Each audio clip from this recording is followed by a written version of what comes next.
আছে সাবমিশন আমি ঘুরাচ্ছি। Hello everyone, আমার প্রিয় শিক্ষার্থীরা যারা এই সোমবার অর্থাৎ 6 তারিখে ইংরেজি পরীক্ষা দিতে যাচ্ছ, তোমাদের প্রিপারেশনটাকে আরেকটু গুছিয়ে আনার জন্য খুব শর্টকাট এই একটা দিন কাজে লাগে কীভাবে প্রিপারেশনটাকে একবারে বুস্ট আপ করা যায় এই বিষয়টার জন্য আমি আজকে ভিডিওটা বানাচ্ছি। এমনকি লাস্ট অফ প্রিপারেশনটা আশা করছি আমার পরীক্ষাটাকে একবার নেক্সট একটা লেভেলে নিয়ে যাবে। এবং পরীক্ষাটার এই ভিডিওটা যারা দেখবা তোমাদের কিন্তু খুব ভালো একটা ধারণা হয়ে যাবে কীভাবে তোমার পরীক্ষার প্রিপারেশনটা নিবা, কোন বিষয়গুলো বাদ দিবা বা কোন বিষয়গুলো তুমি অবশ্যই অ্যান্সার করতে হবে। আর তোমাদের সাথে আমি আছি ইয়াসিন আহমেদ, লেকচারার ফ্রম কুমিল্লা মহিলা কলেজ। সো লাস্ট আওয়ার প্রিপারেশনটা প্রথমে আমরা একটু দেখে নেব। আর একটা কথা বলে দিই, এই ভিডিওটা যারা নতুন পরীক্ষা দিচ্ছ ফার্স্ট টাইম, তোমাদের প্যাটার্ন কিন্তু আগের বছরগুলো অর্থাৎ 2025 সাল পর্যন্ত যতগুলো পরীক্ষা হয়েছে ওই প্যাটার্ন থেকে একটা ভিন্ন। সেক্ষেত্রে একটু মনোযোগ দিয়ে ভিডিওটা দেখবা যে কোন আইটেমগুলো তোমাদের নতুন আসতেছে। আর যারা পুরাতন সেকেন্ড টাইম পরীক্ষা দিবা তোমরা একটু আইডেন্টিফাই করার চেষ্টা করবা। আমি বলে দিব যে কোন বিষয়গুলো তোমাদের থাকবে। আর হ্যাঁ, ভিডিওটার শেষে আমি তোমাদের একটা কমপ্লিটলি স্পেশাল একটা সাজেশন দিয়ে দিব, যেগুলো তুমি 2 দিন একটু প্রিপারেশন নিলে তোমার পরীক্ষাটাকে আসলেই একটা ভালো একটা পর্যায়ে নিয়ে যেতে পারবে বলে আমি আশা করছি ইনশাআল্লাহ। সো শুরু করছি। প্রথমে আমরা একটু প্যাটার্নটা দেখে নিব। এটা হচ্ছে 2019 সালের একটা প্রশ্ন। আমি কেন 19 সাল দেখাচ্ছি 25 সাল না দেখে, কারণ হচ্ছে তোমরা যারা এবার নতুন পরীক্ষা দিবে তোমাদের প্যাটার্ন কিন্তু এক্স্যাক্টলি 2019 সালে যেমনটা ছিল এক্স্যাক্টলি ওইটার মতো হবে। সো আমরা যদি ওইটা একটু ফলো করার চেষ্টা করি, তুমি একটু দেখতে পাচ্ছ এখানে তোমরা যে আমাদের এখানে প্রথমে একবার একটা প্যাসেজ দেওয়া থাকবে। এই প্যাসেজ থেকে এবি অর্থাৎ এমসিকিউ থাকবে আর অ্যান্সারিং কোয়েশ্চেন্স থাকবে, যেখানে পুরাতনরা এখানে এই যে অ্যান্সারিং কোয়েশ্চেনটা এখন 10 নাম্বার নতুনদের জন্য, বাট তোমাদের জন্য কিন্তু এটা 15 নাম্বার, যেটা তোমরা গত বছর পরীক্ষা দিয়েছো। বুঝতে পেরেছি? সো 2 নাম্বারে এখানে আরেকটা প্যাসেজ থাকবে, আরেকটা প্যাসেজে আমাদের একটা ফ্লো চার্ট লিখতে বলবে। এক্ষেত্রে আরেকটা বিষয় লক্ষণীয়, এই ফ্লো চার্টের মধ্যে এটা কিন্তু নতুনদের জন্য কিন্তু 10 নাম্বার দেওয়া হয়েছে, অর্থাৎ এই বছর যারা নতুন পরীক্ষা দিচ্ছ ফার্স্ট টাইম। আর যারা পুরাতন তোমরা লক্ষ্য করবা তোমাদের আগের পরীক্ষাতে এটা ছিল 5 নাম্বারের জন্য। এবার 3 নাম্বার আমরা দেখতে পাচ্ছি আরেকটা প্যাসেজ এবং এখানে একটা সামারি। সো সামারিটা 10 নাম্বার সবার জন্যই ছিল। সো এই যে বিষয়গুলো আছে সবগুলো 3টা প্যাসেজে কিন্তু তোমাদের বই থেকে আসবে, এবং তোমরা কোন প্যাসেজগুলো পড়বা আমি শেষের সাজেশনের মধ্যে দিয়ে দিয়েছি, তোমরা একটু কষ্ট করে দেখে নিবা। তো এবার আসি আমরা এই যে 4 নাম্বার একটা উইথ ক্লজ থাকে যেটা 5 নাম্বারটা সবার জন্য। এরপর আমরা 4 নাম্বারে এই 5 নাম্বারে আরেকটা উইদাউট ক্লজ যেটা হচ্ছে 10 নাম্বারের জন্য থাকবে, এটা সবার জন্য একই। 6 নাম্বার রিয়ারেঞ্জ 10 নাম্বারের জন্য দেওয়া আছে, এটা সবার জন্য সেম। এবার আসো 7 নাম্বার যে প্যারাগ্রাফটা তোমরা দেখতে পাচ্ছ, এখানে একটু পার্থক্য আছে নতুন পুরাতনদের জন্য। এটা বেসিক্যালি হচ্ছে নতুন যারা পরীক্ষা দেবে তাদের জন্য। তোমাদের এখানে রাইটিং পার্ট যেটা আছে প্রথমে একটা প্যারাগ্রাফ দিতে হবে যেটা 10 নাম্বারের জন্য, বাট পুরাতনদের কিন্তু এটা নাই, তোমরা জানো। 8 নাম্বারে একটা কমপ্লিটিং স্টোরি দেওয়া আছে, আমি একটু যদি দেখানোর চেষ্টা করি। এখানে আমাদের 8 নাম্বার একটা কমপ্লিট স্টোরি আছে এটা। সো এটা 7 নাম্বারের জন্য, বাট এই স্টোরিটা কিন্তু পুরাতনদের জন্য 15 নাম্বার। আবার এখানে দেখো একটা গ্রাফ আছে যেটা এখানে মাত্র 10 নাম্বার, বাট এটা কিন্তু পুরাতনদের জন্য ছিল প্রায় 15 নাম্বার। সো এক্ষেত্রে একটা জিনিস তোমাদেরকে বলে দিই, এখানে আমাদের এই যে 11 নং একটা থিম আসবে যেটা 8 নাম্বারের জন্য, এটা পুরাতনদের জন্য নাই, এই থিমটা আসবে না। 7 নং যে প্যারাগ্রাফটা আছে প্যারাগ্রাফটাও পুরাতনদের জন্য আসবে না। সো তো তোমাদের কিন্তু এই 7 আর 11 নংয়ের যে আইটেম এই দুটো আসবে না, বাট 8 নংয়ের কমপ্লিটিং স্টোরি আছে এটা আসবে। 9 নংয়ে যেটা আছে আমাদের লেটার রাইটিং সেটাও আসবে, আর 10 নং একটা গ্রাফ আসবে। বাট পুরাতনরা কিন্তু নতুন কিন্তু এটা ফলো করতে হবে। আমি একটু ব্রিফলি বলে দিই তোমাদেরকে। দেখো তাহলে তুমি যদি একটু দেখতে পাচ্ছ এখন বেসিক্যালি আমাদের প্যাটার্ন হচ্ছে এটা।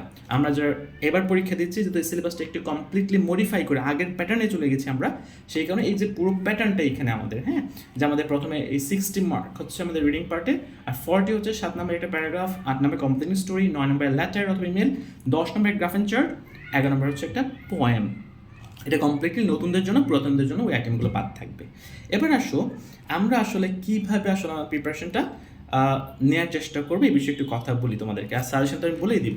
আর আমরা এখন যে পড়াটা পড়বো তোমরা একটু সাজেশন ভিত্তিক পড়ার চেষ্টা করবে, এই কারণ হচ্ছে আমাদের পড়াটা কিন্তু এখন আর ওই যে কী বলি আমাদের অনেক প্যাসেজ আমরা পড়তে পারবো না, সেক্ষেত্রে একটু ধারণাটা নিয়ে আমরা কীভাবে এটা কমপ্লিট করবো সেটা বোঝার চেষ্টা করবো। তাহলে প্রথমত আসি, আমরা প্রথমে আমাদের থাকে এমসিকিউ এবং অ্যান্সারিং কোয়েশ্চেন্স, এইটা আমরা কীভাবে অ্যান্সার করবো।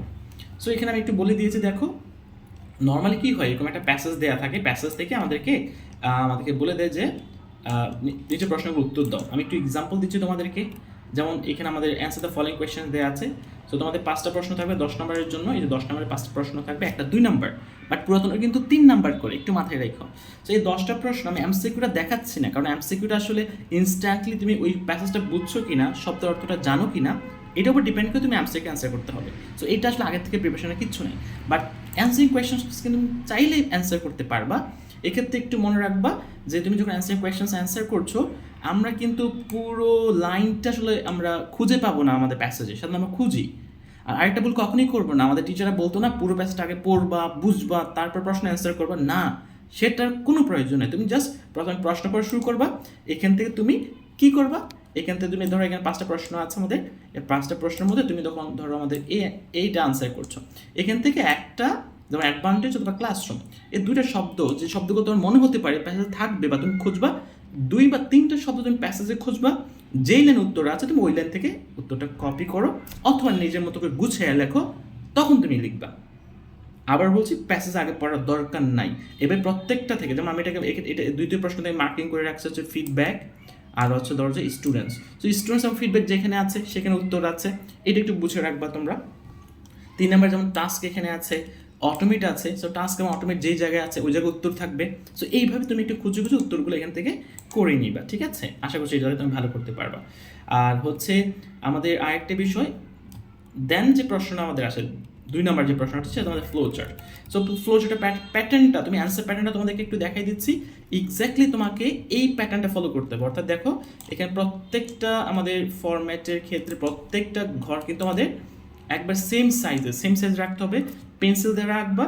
আর এখানে প্রত্যেকটা দেখো প্যাটার্ন কিন্তু ঠিক আছে, যেগুলো ক্লাসে বিস্তারিত আমরা আসলে পড়ি, যেমন ইউজ দেওয়া ছিল আমাদের, তাহলে আমাদের প্রত্যেকটা এখানে পাস ফ্রম হয়েছে, পাস ফ্রম হয়েছে, পাস ফ্রম হয়েছে, সোল পাস ফ্রম হয়েছে। সো ওই টপিকটা বুঝে আমাদের প্যাটার্নটা কিন্তু তোমরা ফলো করো। প্যাটার্ন ফলো না করলে কিন্তু হবে না, কখনোই পুরো বাক্য দেওয়া যাবে না। যে প্যাটার্নে দেওয়া থাকবে আমাদের ওই প্যাটার্নটা ফলো করে আমাকে অ্যান্সার করতে হবে। 3 নাম্বারটা হচ্ছে খুব অ্যামেজিং জিনিস, সামারি রাইটিং। তোমরা জানো এখানে একটা প্যাসেজ দেওয়া থাকে, আমি একটু তোমাদেরকে দেখাই। হ্যাঁ, এই যে আমরা আরেকটা পরেরটাতে, এটা না, আমরা একটু নিচে যাবো, এই সামারি রাইটিং 3 নাম্বার 10 নাম্বারের জন্য। সো বলে কি write the summary of the passage. So তোমাদের এটা খুব সুন্দর আমি একটা ফরম্যাট দিয়ে রাখছি, হ্যাঁ, এই ফরম্যাটটা দিয়ে তুমি কিন্তু চাইলে সামারিটা লিখতে পারবা, একটু মুখস্থ করে নিবা। এইটা একটু বুঝলে আমার চ্যানেলে আরেকটা ভিডিও আছে সামারি, যে সেকশনে পাবা, তুমি না বুঝলে ওই ভিডিওটা তুমি দেখে নিও, অথবা আমি ডিসক্রিপশনে চেষ্টা করবো ওই ভিডিওটা দিয়ে দেওয়ার জন্য। তো ওইখান থেকে এটা একটু বুঝে নিলে তোমার প্যাসেজ কমন না পড়লেও you will be able to answer the summary. সুতরাং প্যাসেজ কমন পড়েছে, কোনটা আসছে ওই চিন্তা তোমার করার কোনো প্রয়োজনই নেই, ইউ ক্যান অ্যান্সার ইট, ঠিক আছে? আশা করছি বুঝতে পেরেছ। এবার সব আমাদের 4 নং 5 নং আমরা এগুলো সাধারণত আমরা দেখেছি উইথ উইদাউট ক্লোজ আছে, এটা নিয়ে আমার বলার কিচ্ছু নাই, ইনস্ট্যান্টলি তুমি পারবা না। সেই ক্ষেত্রে তুমি চেষ্টা করবা প্রিভিয়াস কোয়েশ্চেন্সগুলো একটু দেখে নিতে, অ্যাটলিস্ট রিসেন্ট কোয়েশ্চেন, না পড়ে যাবা না। যারা ভালো করতে চাই 4 নং 5 নং অনেকে আমরা বাদ দিয়ে দিই, তো রিসেন্ট প্রশ্ন 25, 24, 23 এগুলো পড়ো, অ্যাটলিস্ট কমন পড়ে যাবে আশা করছি। হ্যাঁ, 24, 25, 23 এগুলো পড়লে কমন পড়ে যাবে। এরপর আমাদের রিঅ্যারেঞ্জ আসে। দেখো রিঅ্যারেঞ্জের ক্ষেত্রে তোমরা যে ভুলটা করো অনেক সময়, হ্যাঁ, ওই রিঅ্যারেঞ্জের ক্ষেত্রে আমরা কিন্তু এক্স্যাক্ট এই বক্সটা তোমরা ফলো করবা, এটা লিখলে কিন্তু হয়ে যায় আমাদের। যেমন 1 2 3 4 5 6 7 লিখে এটা পেন্সিল দিয়ে করবা, আর সংখ্যাগুলো আমরা এবার লিখে দেবো বি সি ডি, যেটা এটা। অনেকে কী করি আমরা বি দিয়ে টান দিয়ে ওই যে সি লিখি, ডি দিয়ে টান দিয়ে, এইভাবে না, এই বক্সটা করবা, পরে বক্সে যে অ্যান্সারটা করেছো এক্স্যাক্টলি ওই অ্যান্সারটা তুমি আবার প্যারাগ্রাফ আগে লিখে দাও। ম্যান্ডেটরি না যে লিখতে হবে কিনা, ম্যান্ডেটরি না, ঠিক আছে? সো এটা আমাদের হয়ে গেল আশা করছি। আর রিয়াঞ্জের ক্ষেত্রে তোমরা রিসেন্ট যেমন 2025 সাল, 24 সাল এবং 23 সালটা দেখো, ওইখান থেকে ইনশাল্লাহ কমন চলে আসবে। আর বিভিন্ন বইয়ে আসলে এগুলো অর্থ সহ দেওয়া থাকে, ওই অর্থগুলো একটু পড়ে নিও, মানে তোমার মতো করে প্রিপারেশন তো আসলে নিচ্ছি আমরা। হ্যাঁ, এই রিয়ারেঞ্জের পর আমাদের যে আইটেমটা থাকে সেটা হচ্ছে বেসিক্যালি আমাদের প্যারাগ্রাফ রাইটিং। হ্যাঁ, এখানে আমাদের কিছু গুরুত্বপূর্ণ প্যারাগ্রাফ ছিল, আমি তোমাদেরকে দেখাচ্ছি। এই যে কিছু প্যারাগ্রাফ আছে, প্রায় 20টা প্যারাগ্রাফ আছে যদিও আমাদের। আমি তোমাদেরকে প্যারাগ্রাফ একটা ফরম্যাট শেয়ার করে দিব। হ্যাঁ, একটা ফরম্যাট দিয়ে যে আমরা অনেকগুলো লিখতে পারি, এটা সবার জন্য না, যারা আমরা পাস করতে চাই তাদের জন্য। এইটার লিঙ্কও আমি চেষ্টা করবো আমার ইয়াটাতে ডিসক্রিপশনটাতে দিয়ে দেওয়ার জন্য, তুমি ওইটা দেখে একেবারে অ্যান্সার করে দিবা, ঠিক আছে? এই প্যারাগ্রাফ কিন্তু পুরাতনদের জন্য নাই। হ্যাঁ, সো আর এখানে একটু প্যারাগ্রাফটা রিভিশন দিয়ে যাইও, তোমাদের যদি সময় আছে এগুলো রিভিশন দিয়ে যাও, রিভিশন দিয়ে গেলে একটু তোমাদের জন্য ভালো, ঠিক আছে? আচ্ছা, আমি এটাতে যাচ্ছি না। প্যারাগ্রাফের পর আমাদের আছে কি, যে প্যারাগ্রাফগুলো এখানে দেওয়া আছে, এডুকেশন সবগুলো প্যারাগ্রাফ দেওয়া আছে। প্যারাগ্রাফের পর আমরা বেসিক্যালি যেটাতে যাবো সেটা হচ্ছে কমপ্লিটিং স্টোরি, 7 নাম্বারের জন্য আসবে, পুরাতনদের জন্য 15 নাম্বার এটা। এই 7 নম্বরের জন্য একটা এখানে অনেক কিছু বলার আছে, বুঝার আছে, শেখার আছে। এই কমপ্লিট স্টোরিটা তোমরা যেটা করো আর কি, অনেক এটার ফরম্যাট খুঁজি আমরা, যে আমার খুব হাসি পায় যখন তোমরা এটা ফরম্যাট খুঁজে, ফরম্যাট দিয়ে কেমনি আমরা কমপ্লিট স্টোরি লিখবো। মনে রাখো ফরম্যাট দিয়ে জীবনে কমপ্লিট স্টোরি লেখা যায় না, হয়তো তুমি 2-3 পৃষ্ঠা লিখতে পারবা, বাট এটাতে একটা নাম্বার পাবা না। সিম্পল কমপ্লিট স্টোরির জন্য কমন স্টোরিগুলো পড়ো। আমার যদি আমি এই পিডিএফটা শেয়ার করে দিতে পারলে ভালো হতো তোমাদের সাথে, আমি চেষ্টা করবো পারি কিনা দেখি। তো ধরো এইটা দেয়া আছে আমাদের স্টার্টিংটা, বলে কি read the beginning of the following story and complete it in your own words, give a title to it. এটা একটা টাইটেল দিতে হবে। আর টাইটেলটা ধরো আমাদের যে স্টোরিগুলো আগেই চলে আসছে, অনেক আগে থেকে আমরা জানি, ওই টাইটেলগুলো তোমরা চেঞ্জ করো না। চেঞ্জ করলে যে হবে না সেটা এমনটা না, বাট চেঞ্জ করো না, চেঞ্জ করলে সব ঝামেলা হয়ে যায়। সো প্রথমে বুঝবা যে স্টোরিটা আনকমন না কমন, তুমি পড়েছো কি না। সে কারণে আমি সবসময় বলি স্টোরি একটা দুটো খুব মুখস্থ করার চেয়ে তুমি সবগুলো স্টোরি বাংলা একবার ভালো করে পড়ে নাও, তা তোমার জন্য স্টোরি আনসার করাটা সহজ হয়ে যাবে। সেক্ষেত্রে স্টোরিগুলো প্রথমে দেখবা কমন না আনকমন, আর তুমি আগে থেকেই যে স্টোরিগুলো খুবই কমন স্টোরি আছে বাংলাগুলো একটা লিস্ট পড়ো এবং টাইটেলগুলো মনে রাখো, তাইলে কিন্তু তোমার জন্য ইজি। আর যখন দেখবা টাইটেলটা মানে স্টোরিটা কমন না, চিনতেছো না, তখনই মনে করবে এটা নতুন স্টোরি। আর তোমাদের কলেজ লেভেলে এসে নতুন একটা স্টোরি দিবে, সেটা কমপ্লিট করতে বলবে, এটা খুব স্বাভাবিক বিষয়, ঠিক না? তো সেক্ষেত্রে আগে টাইটেলটা দিবা, তারপর স্টোরি যতটুকু আছে, ধরো এতটুকু আছে এতটুকু লিখবা, লেখার পরে বাকি অংশটা নিজের মতো করে চিন্তা করে একবার মিলাবা, 2-2.5 পৃষ্ঠা লিখলে হয়ে যাবে, কোনো সমস্যা নাই। যেমন এখানে এই টপিকটা আমাদের টাইটেলটা এটা, আর কমপ্লিটিংয়ের পার্ট আমরা নিচে যে এটা কমপ্লিট দিয়ে দিয়েছি। হ্যাঁ, এটা করতে পারো, যতটুকু আগে দেওয়া ছিল ততটুকু আন্ডারলাইন করে রাখো, যাতে হ্যাঁ স্যার বুঝে যায় এতটুকু আগে দেওয়া ছিল, আর পরের অংশটা আমি নিজে লিখেছি। That's very simple. অ্যান্সার করবা অবশ্যই তুমি যতটুকু পারো, এমন যাতে না হয় যে পিছনে কমন পড়েছে না, কমন আসে নাই, আমি আসলে চেঞ্জ করে দিব, সেটা যাতে না হয়। হ্যাঁ, যেমন অ্যান্ট অ্যান্ড দ্য ডাব, এগুলো কমন স্টোরি, এগুলো টাইটেল তুমি জেনে নিতে পারো।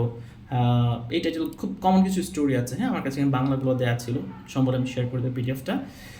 সো স্টোরির পরে আমাদের যে জিনিসটা আমরা লাগবে সেটা হচ্ছে খুব কমন একটা আইটেম আমাদের, সেটা হচ্ছে বেসিক্যালি, আমি একটু তোমাদেরকে সে জায়গাটাতে নিয়ে যাই, লেটার রাইটিং অথবা ইমেল। লেটারের ক্ষেত্রে খুব কমন লেটারগুলো এগুলো। আর যেহেতু তোমাদের একটা তো আগে থেকে ফাঁস করে দিই, তোমাদের ম্যাক্সিমাম লেটার আসে ফ্রেন্ডকে উদ্দেশ্য করে। সো ফ্রেন্ডকে উদ্দেশ্য করে লেখা যায়, এরকম ফর্ম্যাটটা আমি তোমাদেরকে শেয়ার করে দিই, এটা ভালো। যদি এটা নিয়ে আমার একটা ভিডিও আছে, চ্যানেলে দেখে নিতে পারো, বুঝবা ইজিলি। হ্যাঁ, তো এই যে ফর্ম্যাটটা স্ক্রিনশট নিয়ে নাও এখান থেকে, খুব সহজ, খুব সহজ। এই ফর্ম্যাটটা দিয়ে একবারে লিখে ফেলবা, হ্যাঁ, সবগুলো স্টোরি। এরপর আমাদের আসে গ্রাফিন চার্ট, যেটা 10 নম্বরের জন্য থাকবে। পুরাতনটা সাবধান, তোমাদের 15 নম্বর। তো এই ক্ষেত্রে গ্রাফিন চার্টেরও আমি সবগুলো গ্রাফ অ্যান্সার করা যায়। এখানে দুটো জিনিস আমি তোমাদেরকে দেখা যাচ্ছি ভিডিওতে। এই যে এইটা গ্রাফের একটা ফর্ম্যাট, গ্রাফিং চার্টের আলাদা ফর্ম্যাট আছে আমাদের ইয়াতে চ্যানেলে। সো গ্রাফের ফর্ম্যাটটা শিখে ফেলবা, চার্টের ফর্ম্যাটটা শিখে ফেলবা। তুমি যদি প্রথম আমার ভিডিওটা দেখে থাকো, ওই ভিডিওগুলো একটু দেখে নিলে গ্রাফিন চার্ট একেবারে শেষ, আশা করছি কমন পড়ে যাবে। কমন না পড়লেও তুমি লিখতে পারবা, বিষয়টা হচ্ছে এইটা। তো ওই ভিডিও লিঙ্কগুলো আমি ডিসক্রিপশনে দিয়ে দেবো, তুমি একটু চেক করে নিবা, তাহলে ভেরি ফ্যান্টাস্টিক হয়ে যাবে। সো এটার পরে আমাদের যেটা আসবে গ্রাফিন চার্টের পরে আমরা জানি, সেটা হচ্ছে বেসিক্যালি কবিতার থিম। এই কবিতার থিম হচ্ছে 8 নম্বরের জন্য। কবিতার থিমের জন্য তোমরা যেটা করতে পারো, তোমাদের বইয়ের কবিতাগুলো পড়ো, কিছু ইম্পর্টেন্ট কবিতা আমি সাজেশনে শেয়ার করে দেবো, একটু পরে আমি দেখাচ্ছি। আর এক্ষেত্রে এখানে ফর্ম্যাট আছে, হ্যাঁ, এটা কাজে লাগাইতে পারো, এটা কাজ করে অনেক জায়গায়। সো আমি যদি একবার অ্যান্সার না করার জন্য 5 নম্বরও পাই, অ্যাজ এ টিচার হিসেবে আমি সাজেশন দিই না যে তুমি ফর্ম্যাট দিয়ে লিখো, বাট তারপরও অ্যান্সার করার জন্য তোমার জন্য যদি সহজ হয়, মিলে ঝুলে একটু লিখতে পারলে কিছু নাম্বার আমরা পাবো, আমাদের ভালো রেজাল্ট হবে। ঠিক আছে? সো এইটা হচ্ছে 11 নম্বর এবং লাস্ট আইটেম। তোমাদের কোনো প্রশ্ন থাকলে আমাকে কমেন্টে করো। আর আমি এবার তোমাদের সাজেশনটাতে চলে যাই, যে এতক্ষণ যে কবিতা কোনগুলো আমি যদি পড়তে চাই, আমি ফর্ম্যাট চাই না, আমি সাজেশনটা চাই। তাহলে তোমরা যেটা করবা, আমি একটু সাজেশনটাতে চলে আসি, দেখো এইটা এখানে। ওকে, ফাইন। তো এখানে তুমি দেখতে পাচ্ছ ফার্স্ট কোয়েশ্চেন যেটা এমসিকিউ এবং কি অ্যান্সার কোয়েশ্চেন, তুমি এই প্যাসেজগুলো পড়তে পারো। আমি ইউনিশো দিয়ে রেখেছি, খুব ইম্পর্টেন্ট প্যাসেজ। 2 নম্বর হচ্ছে আমাদের ফ্লো চার্টের জন্য, তুমি এইগুলো পড়তে পারো। 3 নম্বর কোয়েশ্চেন যেটা সামারির জন্য আসবে, এই প্যাসেজগুলো তুমি পড়তে পারো। এরপরে 4 এবং 5-এর কোনো সাজেশন নাই আমার কাছে, রিসেন্ট প্রশ্নগুলো পড়বা। রিয়াঞ্জের ক্ষেত্রেও এইটাই, যে 23 থেকে 25, 23, 24, 25 তিনটা বোর্ড পড়লে কম পড়ার সম্ভাবনা অনেক বেশি। 7 নম্বর প্যারাগ্রাফগুলো তোমাদের এখানে খুব গুরুত্বপূর্ণ, food alteration, Facebook, mobile phone, এগুলো একটু দেখে নাও ভালো করে, যেটা বাদ থাকবে একটু রিভিশন দিয়ে নিও। 8 নঙে আমাদের স্টোরি আছে, এই স্টোরিগুলো খুবই গুরুত্বপূর্ণ। 9 নঙে লেটার রাইটিং, যদিও তুমি ফর্ম্যাট পড়বা, তারপরে এইগুলো লিখতে পারছো কিনা একটু চেক করে নিবা। আর 10 নম্বর হচ্ছে গ্রাফিন চার্ট, আর 11 নম্বর হচ্ছে আমাদের এই থিম রাইটিং। থিম রাইটিং ক্ষেত্রে ফর্ম্যাট। সো সবগুলো মিলিয়ে ঝুলে তুমি যদি চেষ্টা করো, তোমার প্রিপারেশনটা কিন্তু 2-3 ঘন্টার মধ্যে নিয়ে আসা যায়, যদি জাস্ট আমি যে ফর্ম্যাটগুলো দেখিয়েছি, যে স্টাইলটা তোমাদেরকে বলতে বলেছি, এইগুলো তুমি যদি একটু ফলো করো। তোমার ভিডিওটা কেমন লেগেছে আমাকে জানাইও। যদি এটা 15-20 মিনিটের একটা ভিডিও হয়ে যাচ্ছে, তোমাদেরকে এতক্ষণ দেখার জন্য ভিডিওটা ধন্যবাদ। আর যদি কোনো কিছু জানার থাকে আমাকে তুমি জানাও, ইনশাল্লাহ আমি তোমাকে হেল্প করার চেষ্টা করব।